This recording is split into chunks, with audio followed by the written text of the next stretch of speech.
Now, in order to get back to this concept of what was supposed to be restored with the cosmic mountain of Eden for the God of creation, we do have to again keep in mind that we are dealing with the history of the world before the Jews. Remember, even though I've given a forethought, prophetic, forward-looking idea into what will happen in Canaan, we are still technically within Genesis 1 to 11. I only mentioned Canaan because Moses projects Canaan into the story of Noah, and the purpose is to tell Israel basically, guys, according to the prophecy, we are sons of Shem, one of Noah's sons.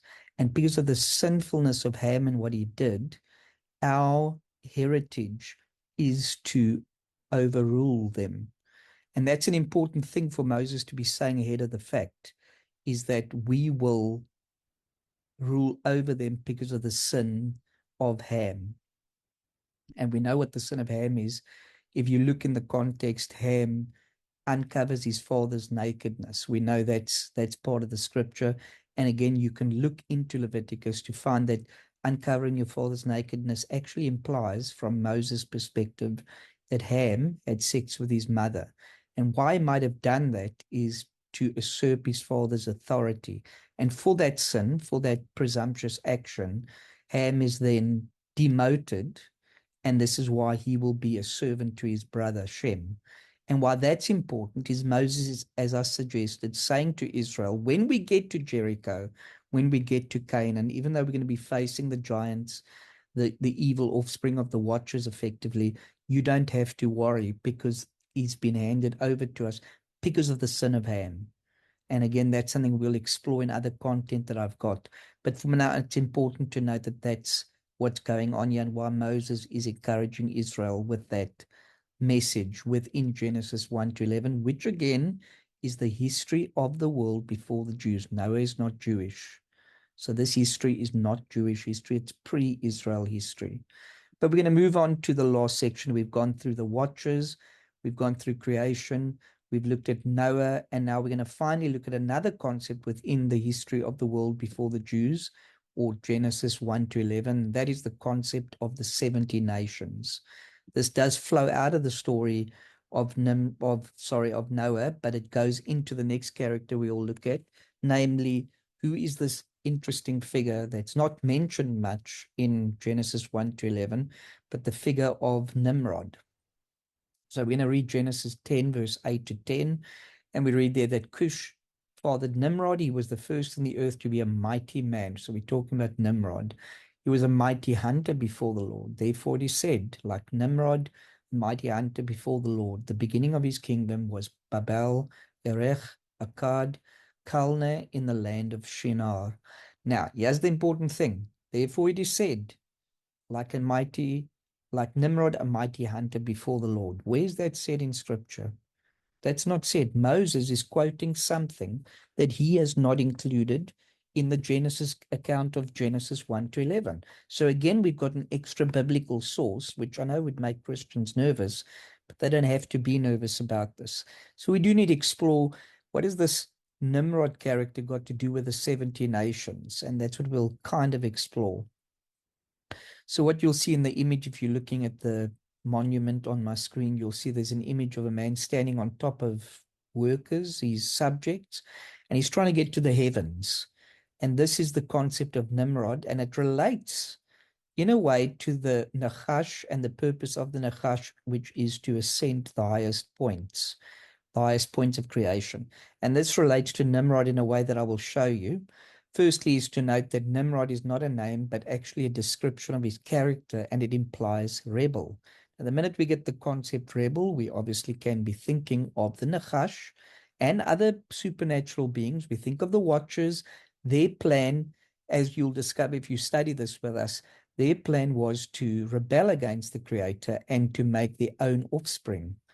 And again, this is why we know that there's the mixture of seeds, which is condemned by Moses for Israel. Note that even though Moses is writing the history of the world in Genesis 1 to 11, where there are no Jews, the content is still curated by Moses for Israel that's leaving Egypt. And the purpose, again, is to reinstate, do not do what the nations are doing. do not mix seeds of beings with animals and animals with plants and all of that. Now, again, as I'm saying to you, this is the history of the world. This is the Gentile history, but Moses is writing it for the purpose of preparing the priestly nation of Israel. So he has to tell these stories. He has to get this content for that purpose. That's what he's doing. So he's telling Gentile history in 11 chapters effectively. Now, here's the question. How does a man, Nimrod, come to be seen as a god? And the answer, the short answer, is that he covenants with fallen celestial beings. That's what he does.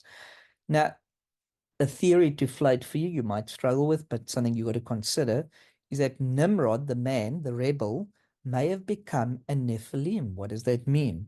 One theory is that he might have done a genetic transfer, that he could have had his genetics messed with based on what was going on with the Watchers. So what we say in this sense is that one of the effects of the rebellious fallen beings, the evil, the Watchers, the angels, was that they did in fact mix species. And this is extensively taught in pagan mythology and stories, even within Judaism, but outside of Judaism, that this figure Nimrod, again, it's not his name, it's a descriptor of what he was like, his rebellion, is that he underwent genetic modification, and this gave him godlike status. And again, note that under the theory of the Watchers mixing seed, this could explain why Nimrod becomes as famous as he does. So here's the basic idea of that Nimrod is actually a character that was a grandson of Noah, which is crazy to think. Note that he comes through Ham, which is quite interesting on its own, but potentially undergoes an intentional transformation of his DNA to become this mighty man, which then implies that he's not just human anymore. And I know for Christian theology that's difficult to accept, but it is actually within the scope of Judaism and other cultural beliefs for that to have been the case. So it is something for Christianity to contend with, and they have to humble themselves and consider the possibility.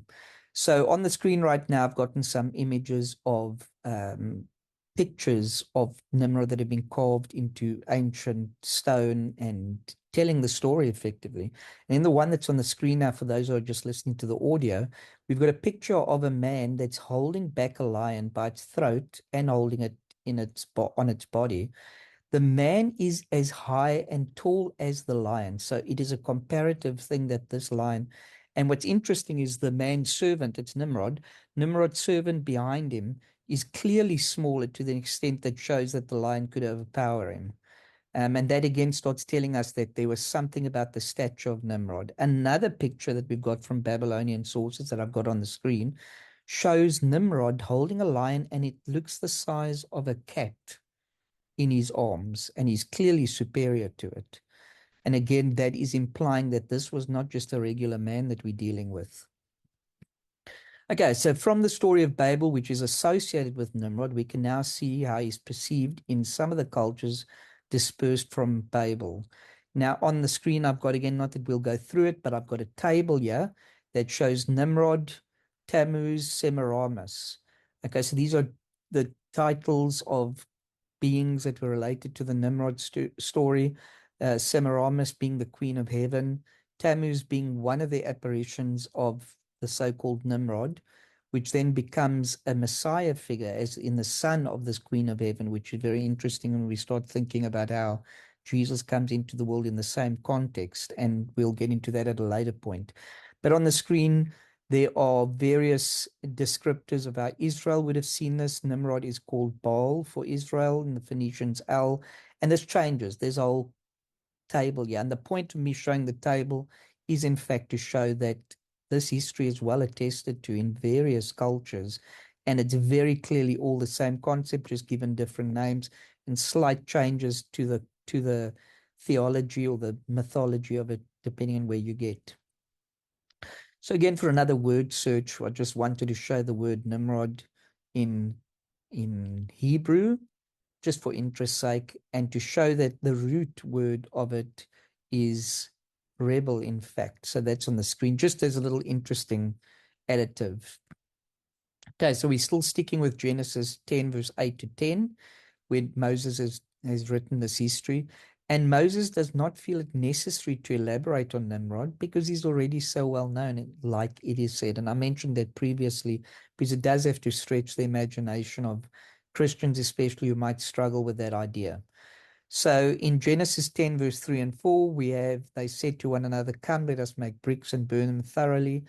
And they had brick for stone and bitumen for mortar. Then they said, "Come, let us build ourselves a city and a tower with its top in the heavens, and let us make a name for ourselves, lest we be dispersed over the face of the whole earth." Now, if you read that in Genesis 10, verse 3 and 4, remember, Moses is the author here. So why is he noting we'll be dispersed over the face of the whole earth? So this is what you got to note, is that Moses is keeping creation account in mind, and what was told to Adam and Eve: be fruitful and multiply, that is, disperse yourselves over the whole earth. So if Moses is writing that the Gentiles, the nations before Israel, collectively chose this rebellious act, you can see the link between the term Nimrod, rebel, and what these people are doing within Nimrod, the rebel's kingdom. They are deliberately trying not to be dispersed over the face of the earth. Now, what I call the key city in this process is Babylon. So I refer to it as the satanic Jerusalem. And when I say satanic, please note, I'm not meaning the Christian figure Satan. The term Hasatan in Hebrew is not a name either, just like Nimrod. It's a descriptor of activity. So effectively, it just means adversary, one who comes up against or possibly accuses or stands in the way of. And so Babylon becomes like the proto evil Jerusalem that is going to counteract the source of light as the power of darkness. So keep that in mind, that Moses is meaning to say that the people were literally rebelling like Nimrod, and they were serving under Nimrod, in fact, in that sense. But we'll get into that in other material. For now, again, we're going to reflect on the Seed Wars teaching, the original one. What starts in Genesis will end in Revelation. And I like to show that the idea of them building a tower into the sky is literal, but that's not what was going on. So on the image, I've got the tower crossed out versus the ziggurat, which is actually a tiered system of 7 layers, up to 7 layers with stairs going up. If you see it ever, you'd probably know what you'd recognize it. So the fact is, they were not trying to leave the physical or literal atmosphere on Earth. And he has a quote from M. Elroy Mascrenge, if I'm getting his name right. The phrase reaching into the heavens definitely does not mean that the Babylonites wanted to go into the habitation of the gods, like the Titans, going into heaven to dislodge the gods. The action that they were actually taking here, they were actually building a worship center and a portal, effectively, that they had understood could open the realm to the spiritual realm by certain, again, acts of sorcery, going back to Genesis and the meaning of Nachash, that includes occultism. So we know Babylon did that. So you got to get out of your mind this ladder-like system that's trying to go into the heavens literally.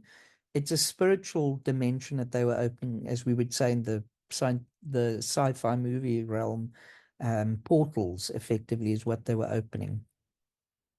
So in Genesis 11, verse 3 to 4, we have the scripture, "And the Lord came down to see the city and the tower which the children of men had built." Now, this doesn't mean God literally climbed down, got into a supernatural craft. It's obviously talking metaphorically that he looked down and considered what was going on. Now, the portal comes into play here.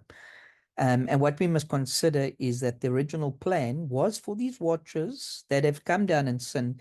Their idea was to come down and watch the earth, judge over it, rule over it, and keep man intact. So effectively, we see the Lord coming down, doing the work of the watchers. But this time, it's actually to judge what mankind has done. And the terrible perversion of what's going on here is that mankind has taken the lead from these fallen watchers, the rebels, and they have sinned in teaching mankind to open portals and attempt to engage in ways that these watchers were instructed to keep man in line with. So it's a terrible sin that's happening. And what's crazy about this scripture is that in Genesis 3:11, verse 3 and 4, we have the Lord actually doing the work of the watchers that he sent. So this is Imagine you send someone to do a job and they fail dismally at their job, and you as the superior have to go and do the job that you intended for them to do. That is a scathing criticism on them. And this is the implication of what we're reading in this text in Genesis 11, verse 3 to 4. God is now doing the work of the watchers to make judgment on what's happening. And obviously, from there, this is what happens, because if we look at Genesis 11, verse 7 and 8, come, let us go down there and confuse their language so that they may not understand one another's speech. So there's the judgment, to bring judgment on them. And what is the effect of this judgment? The Lord dispersed them from there all over the face of the earth, and they left off building the city. Now, what you need to know is they were united in their language and their understanding and their mission. But watch how God uses his superior power to distract the movement and the activity of the watchers with human beings. And now they are forced to go over the whole earth. Do also note, come, let us go down. I know Christians would assume automatically this means God speaking to the Spirit and Jesus. But in the context of what's actually going on, this is God speaking to the divine council of the watchers, the supernatural beings who have not fallen, who have not rebelled, who have not sinned.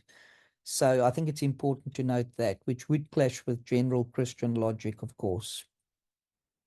Now, the next important thing to note, we are trying to speak about the concept of the watchers and the nations prior to there being Israel. And what you should know is that not only just in the story of Noah, as Moses recalls it, but very prevalently in Judaism's history and our beliefs, we believe that there were originally 70 nations. So there are 70 Gentile nations that all of any Gentile springs forth from. It's important to note that too, because it becomes very important as we move our way through Scripture.